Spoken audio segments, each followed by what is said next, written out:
My head teacher went to a conference. We wanted more work on the iPads, and so we could see it on our teacher screen. So we had that sort of link to the iPads to the teacher screen so we could see what the children were doing. My head teacher went on the conference with lots of head teachers from the borough, and we decided that we'd like to bring learning by questions into the class.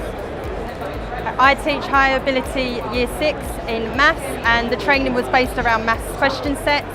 We were going to go on the training so we could see how we could put learning by questions into the classroom and get us all set up. We went to several different training sessions to get us every term, and we got set up on the question set so we could take them back into the classroom so the children could use it. Being a teacher, there's a huge amount of workload, lots of marking.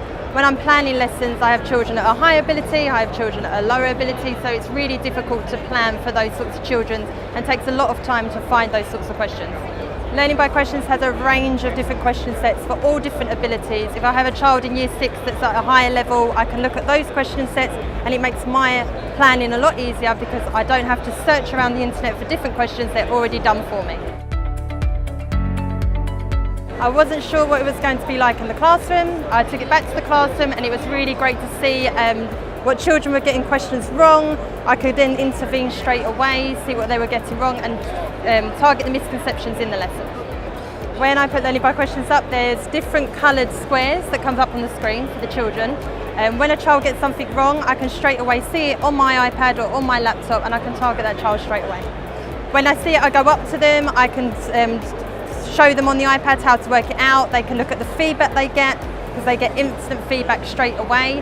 I can also then model it on my teacher board. If I see in the class that there's a lot of children getting it wrong, I can just model it on the teacher board. Every day the children come in to me and say, "Are we doing learning by questions?" If I say no, the biggest groan comes out of them. When we are actually doing the question set, if I press that pause button, they all groan, and it's like they don't want to stop working. The colleagues loved that there was less marking, less planning, the question sets are there for you. It was all about how I love how this is helping my well-being, and they loved that they could see what children were getting it wrong in the lesson, especially those children that never put their hand up. I trialled LbQ for just maths, and what they've done now is they've produced lots of question sets, and now a year later on I'm now doing English question sets, science question sets, and I've now brought that throughout the school from years 1 to 6. We've done staff training, and we can now use all the question sets in their class. If schools are looking for a solution to really target those children, to really close the gaps in your class, Learning by Questions is fantastic for that. Learning by Questions won the Innovation Award last night. I'm so pleased with them. It's such a great achievement. They really deserve it. It's really helped me in class, so I'm glad it's going to help others.